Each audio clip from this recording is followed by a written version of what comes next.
Hello everyone, this is me Safia here. मैं आपके लिए लेके आई हूँ एक और रीडिंग जो कि होगी for who ever needs it. Topic reading का रहेगा उन लोगों के लिए जो जानना चाहते हैं कि आने वाले दिनों में आपकी लाइफ में क्या मेजर चेंज आने वाला है। इस रीडिंग में हम ऑरेकल गाइडेंस भी ऐड करेंगे, सो स्टे ट्यून्ड। और रीडिंग शुरू करने से पहले रिमाइंड करवा दूं कि ये एक जनरल रीडिंग है, सबके साथ मैच कर भी सकती है और नहीं भी।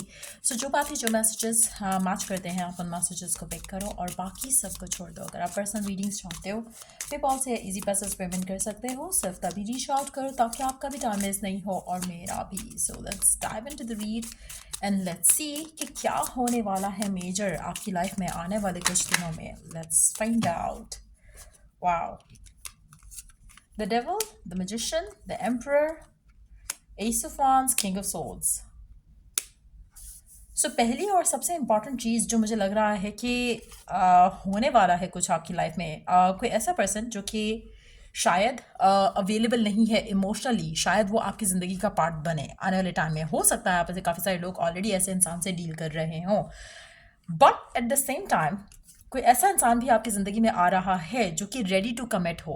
सो मुझे लगता है कि अगर आप ऐसी सिचुएशन में हो, ऐसे कनेक्शन में हो जहाँ पर आपका पर्सन राइट नाउ गिवन नहीं कर रहा कनेक्शन के अंदर, मुझे लगता है कि आपकी ज़िंदगी में एक या तो एक और पर्सन आने वाला है जो कि रेडी होगा कमिटमेंट के लिए, शादी के लिए, कुछ नया स्टार्ट करने के लिए, जो कि पैशनेट होगा आपको लेकर। या फिर वही स्पेसिफिक समवन जो कि इमोशनली अवेलेबल नहीं था पहले, वो समहाउ चेंज होकर बदल कर आपके पास आपकी ज़िंदगी में वैसे आएगा जैसे आप चाहते थे। सो कहीं ना कहीं आप में से कुछ लोग अपनी ज़िंदगी में जो चेंज अपने पर्सन के अंदर चाह रहे थे, मुझे लगता है कि मैनिफेस्ट कर पाओगे, क्योंकि मैजिशियन का कार्ड भी है हमारे पास, एक नया चैप्टर भी स्टार्ट हो रहा है। टू बी वेरी ऑनेस्ट, मुझे लगता है कि आप में से काफ़ी सारे लोग ऐसे होंगे जो कि यही स्पेसिफिक समवन जो है बदल जाएगा, क्योंकि we do have this butterfly thing also with it. So it also indicates change. So हो सकता है कि ये वही पर्सन चेंज होकर बदल कर आपकी ज़िंदगी का दोबारा हिस्सा बने और सम हाउ रेडी हो, प्रिपेयर्ड हो आपको कमिटमेंट देने के लिए। सो इस तरह का कोई मेजर शिफ्ट है मुझे आपकी ज़िंदगी में आती दिख रही है। बट कुछ लोगों के लिए दो लोग होंगे, सेपरेट लोग होंगे जो कि आपकी ज़िंदगी का हिस्सा बनेंगे आने वाले कुछ टाइम में। आप में से कुछ लोग, मुझे लगता है कि ऑब्वियसली ऐसे भी होगे जो कि राइट नाउ सिंगल हो, और इन दैट सिचुएशन आपकी ज़िंदगी में दोनों लोग आएंगे। हो सकता है कि आपका पास्ट पर्सन जो है वो इस तरह की एनर्जी के साथ है, और जो नया पर्सन आपकी ज़िंदगी में आ रहा है वो बिल्कुल ऐसा हो जो कि एम्परर की एनर्जी के साथ हो, जो कि बहुत ज़्यादा गिविंग हो, रेडी हो फॉर लविंग रिलेशनशिप, कमिटमेंट के लिए रेडी हो, जो कि एक रिलेशनशिप की रिस्पॉन्सिबिलिटी लेने के लिए रेडी हो। तो मुझे लग रहा है कि इस तरह का सिनेरियो जो है वो डेफिनेटली आ रहा है आपके लिए। मेजॉरिटी लोगों के लिए मुझे लग रहा है कि जो आपकी लव लाइफ में जो चेंज आ रहा है वो बहुत पॉजिटिव है। हाँ, एक तरफ मैं इस चीज़ के लिए आपको थोड़ा मेंशन करूंगी, आप में से वो लोग जो नए कनेक्शन में जा रहे हैं, देयर इज़ अ टेंडेंसी कि वो कनेक्शन जो है टॉक्सिक रहे अगर नया कनेक्शन है। अगर तो पुराना पर्सन चेंज होकर आ रहा है तो इट्स गोना बी डिफरेंट, लेकिन अगर कोई नया पर्सन है तो आपने एक चीज़ का ख्याल रखना है कि आपने ज़्यादा कनेक्शन में अपना गिवन नहीं करना अनटिल अनलेस कि पर्सन अपनी इंटेंशन जाहिर ना करे आपको। अगर आपके साथ पर्सन इंटेंशन अपनी जाहिर कर देता है तो तब तो चीज़ें बहुत स्मूथली जाएंगी आगे। लेकिन अगर आप ज़्यादा अटैच हो गए और ये पर्सन अटैच ना हुआ तो कनेक्शन आपका ख़राब हो सकता है, इम्बैलेंस हो सकता है, टॉक्सिसिटी ऐड कर सकता है। मेजॉरिटी लोगों के लिए मुझे लगता है कि आप ऑलरेडी इस सिनेरियो से गुजर चुके हो और अब आपकी ज़िंदगी में कुछ स्टेबल, कुछ पॉजिटिव मैनिफेस्ट करने वाले हो। एक ऐसा चैप्टर शुरू करने वाले हो जो कि बहुत ज़्यादा, जिससे आपकी ज़िंदगी में पॉजिटिविटी आएगी, बहुत ज़्यादा कलर्स आएंगे। एक और चीज़ यहाँ पे जो मुझे दिख रही है बहुत ज़्यादा, वो ये है कि ये जो पर्सन है ये आपके साथ बहुत लॉयल रहने वाला है, बहुत ज़्यादा लॉयल रहने वाला है। So be prepared for that connection. आप में से कुछ लोगों के लिए हो सकता है कि आपका पर्सन और आपके दरमियान की जो एक एक अट्रैक्शन कह लो वो बहुत ज़्यादा स्ट्रांग होगी, एक केमिस्ट्री कह लो बहुत ज़्यादा स्ट्रांग होगी। सो मुझे लगता है कि अगर कोई पास का पर्सन भी वापस आ रहा है तो बिल्कुल बदल कर वापस आ रहा है। It's not gonna be the same person जिसके साथ आपने वंस डील किया था। सो हो सकता है कि कोई और एक्स आपका वापस आए, हो सकता है कि सेम एक्स जिससे आपने करंटली रिसेंटली ख़त्म किया हो वो वापस आ सकता है, कोई नया पर्सन भी हो सकता है।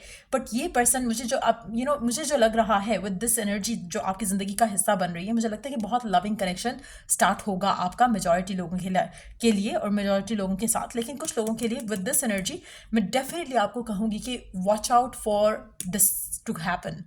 कोशिश करो कि आप अपनी ज़िंदगी में अपनी लव लाइफ को लेकर थोड़ा एक स्टेप जो है वो बैक अपने आप को करो, पुल अवे करो इमोशनली, क्योंकि अगर ये पर्सन आपकी ज़िंदगी का हिस्सा बनता है इस एनर्जी के साथ, तो आपकी लाइफ में थोड़े ट्रबल आ सकते हैं. सो इट्स बेटर कि आप अपनी लाइफ में सिर्फ उसी को एक्सेप्ट करो जो कि इस एनर्जी के साथ एंटर हो. So you need to know your boundaries. Otherwise, क्योंकि अगर आप ज़्यादा गिव इन करते हो, आप ज़्यादा लॉयल्टी शो करते हो, तो मुझे लगता है कि आप फिर से उसी साइकिल को रिपीट करोगे जो कि आपने पास्ट में किया. सो इवन अगर पास्ट का पर्सन रिटर्न बैक होता है आपकी लाइफ में with this energy to offer, मुझे लगता है कि you need to have your guards up. So make sure कि you understand that. Let's see कि और क्या एक्सपेक्ट कर सकते हो आने वाले टाइम में आप अपनी लव लाइफ में. लेट्स सी.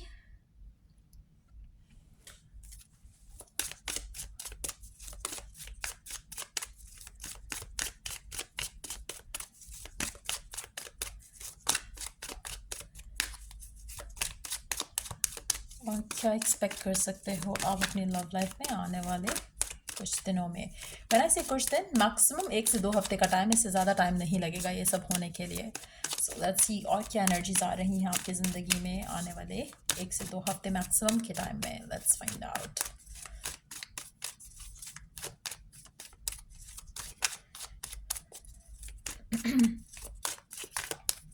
मुझे लगता है कि जो पर्सन आपकी ज़िंदगी में आ रहा है, this person is gonna be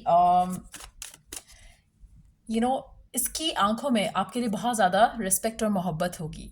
ये पर्सन कुछ ऐसा होगा जो उससे आप हमेशा से चाहते थे. तो जो भी ये पर्सन है, नया है या पास्ट का पर्सन है, but this person is going to love you so much. Let's see. Getting to know each other, release your ex, और then we have you deserve love.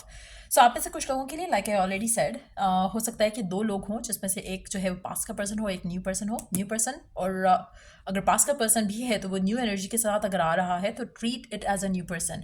अपने पास्ट का जो एक्सपीरियंस रहा है आपका इस इंसान के साथ, कोशिश करो कि उसके अपने जहन पे ना रखो, उस पर हावी ना करो. But at the same time आपको अपनी लिमिट्स पता होनी चाहिए. आपको लेसन लर्न कर चुके होना चाहिए जो भी हुआ आपके साथ, और ताकि इस दफ़ा आपसे वो रिपीट ना हो मिस्टेक जो आपने पहले की थी. So the time has come to clear your energy. पहली चीज़, अपने आप को एक नए रिलेशनशिप में जब भी डालो, कोशिश करो कि एक फ्रेश स्टार्ट के साथ डालो. कोशिश करो कि पास की चीज़ों को ज़्यादा नहीं रखो माइंड में, ताकि आप पॉजिटिविटी एक्सपेक्ट कर सको और पॉजिटिविटी आपकी ज़िंदगी का हिस्सा बने. But at the same time आपने अपने पास्ट एक्सपीरियंस से कुछ ना कुछ डेफिनेटली लर्न किया होगा, स्पेशली अगर आपका कनेक्शन ऐसे इंसान के साथ था जो कि या तो मेडिकल फील्ड से रिलेटेड था या फिर ऐसी फील्ड से रिलेटेड था जहाँ पे बातें बहुत ज़्यादा पर्सन को बनानी आती हैं और आपको मैनिपुलेट करना आता था उसको. सो अगर आप ऐसे कनेक्शन के साथ रिकंसाइल करने का सोच रहे हो तो मेक श्योर कि आपको अपनी इस दफ़ा बाउंड्रीज पता हो. अगर आप किसी पास्ट पर्सन को चांस देते हो तो पहले आपने अपने आप को होल्ड बैक करना है. इवन अगर न्यू पर्सन भी है तो इवन दो न्यू पर्सन, मुझे नहीं लगता कि आपको होल्ड बैक करने के लिए you would not need to hold back with the new person. इस पर्सन के साथ आपको होल्ड बैक करने की ज़रूरत नहीं होगी, लेकिन अगर आप करते भी हो तो ये पर्सन आपको विन करेगा. विद दिस पर्सन मुझे लगता है कि थोड़ा आपको केयरफुल होना चाहिए. सो कोशिश करो कि आप अपने आप को मेंटली, फिजिकली, इमोशनली प्रिपेयर्ड रखो. You deserve love, you are lovable. और मुझे लगता है जो नया पर्सन आपकी ज़िंदगी में आ रहा है, ये आपकी ज़िंदगी में ऐसी एनर्जी लेकर आ रहा है जहाँ पर आपको रियलाइज़ होगा कि आपकी वर्थ क्या है. जैसे आप पहले शायद आपकी लाइफ में जो पार्टनर्स रहे हैं या रिलेशनशिप्स रहे हैं, शायद उसमें आपको वो वैल्यू वर्थ नहीं मिला जो कि ये पर्सन आपकी ज़िंदगी में लेकर आएगा. तो आपको बहुत रियलाइज़ होगा अपनी इंपॉर्टेंस का. ये पर्सन आपको मेक श्योर करेगा कि you feel good about yourself. Getting to know each other, as you reveal your innermost selves to each other, your bond deepens. मुझे लग रहा है मेजॉरिटी लोगों के लिए जिनके लिए नया पर्सन आपकी ज़िंदगी में हिस्सा बनेगा आने वाले टाइम में, मुझे लगता है कि आपका कनेक्शन इस इंसान के साथ बहुत ज़्यादा सिंसियर होगा, बहुत ज़्यादा पॉजिटिव होगा, बहुत ज़्यादा फुलफिलिंग होगा. सो ये एक कनेक्शन जो है मुझे लग रहा है कि स्ट्रांग होता दिख रहा है आपका. अगर कोई पास का पर्सन भी है तो मेक श्योर कि यू अलाउ उस पर्सन को कि वो आपको विन करे. आप अपने इमोशंस के साथ जो है आपने बह नहीं जाना उस इंसान की तरफ. कोशिश करो कि आप अपने इमोशंस को थोड़ा कंट्रोल रख के चलो, ताकि जो आप डिज़ायर करते हो वो आपको अल्टीमेटली इस कनेक्शन से एज एन आउटकम जो है वो मिल सके. लेट्स सी कि आपके लिए ओरेकल गाइडेंस क्या है गिवन सिचुएशन में. लेट्स सी.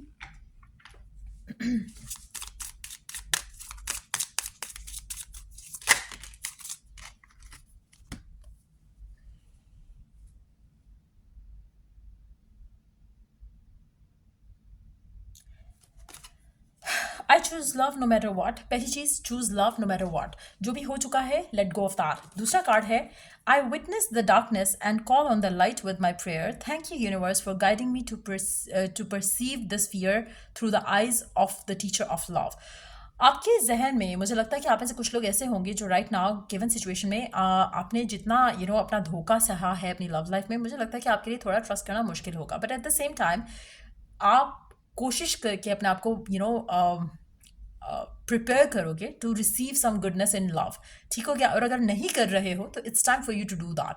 जब आप अपने आप को रेडी करोगे और आप अपने रब से अपने अपने अपने जो आपका एक्सपीरियंस है उससे आपको निकलने के लिए हेल्प डिज़ायर करोगे या सीख करोगे, you will get the help. और आप इस पूरे लेसन को लर्न करोगे with with perception of love. ना कि आप ये सोचो कि आपको आगे चलकर थोड़ा फियरफुल होना चाहिए कि कुछ बुरा ना हो जाए। कोशिश करो कि उस लेसन को लर्न करो विद अ लविंग एक्सपीरियंस और विद अ लविंग पर्सपेक्टिव, पहली चीज़। और दूसरा ये कि अपने आप को आपने जो एक्सपीरियंस किया है पास में, टॉक्सिक रिलेशनशिप, पेन, सफरिंग, मुझे लगता है कि उसमें से आपने अपने आप को रिजिड होके नहीं निकालना कि लव डजंट हैपन और समथिंग लाइक दैट, बट आपको बाउंड्रीज पता होनी चाहिए। आपने शायद पहले अपने बाउंड्रीज सेट नहीं की, you gave 100% into a relationship जबकि पर्सन जो है वो 1% भी नहीं दे रहा था। तो मुझे लगता है कि वहाँ पर आपको अपने आप को थोड़ा होल्ड बैक करना है, but at the same time ये फेथ रखना, बिलीव रखना कि you are worthy of love. और जो पर्सन आपकी ज़िंदगी में अपनी वर्थ प्रूव करेगा कि आपका टाइम लेने का वर्थ है, आपने उसको टाइम देना है। आपने ये नहीं सोचना कि आप वर्दी हो या नहीं हो। आपने ये देखना है कि पर्सन आपको जो है वो आप जो डिज़ायर करे वो आपको प्यार करने के काबिल है या नहीं, उस तरह का प्यार देने के लिए काबिल है या नहीं है। और मुझे लगता है जो एम्पर का जो एनर्जी थी, it is going to be somebody who is gonna prove themselves कि आपका प्यार वो डिज़र्व करता है और आपको फील कराएगा कि आप जो वो प्यार दे रहा है आपको, वो शायद कुछ भी नहीं है, क्योंकि उसकी आंखों में जो एक चमक होगी आपके लिए, वो मुझे लगता है कि it is going to be something different.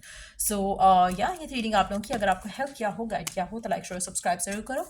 Till I do the next reading आप लोगों के लिए टेक केयर। और अगर आप कोई सजेशन देना चाहते हो नई रीडिंग के लिए तो leave it in the comment section. So या till I do the next reading आप लोगों के लिए टेक केयर, बाय।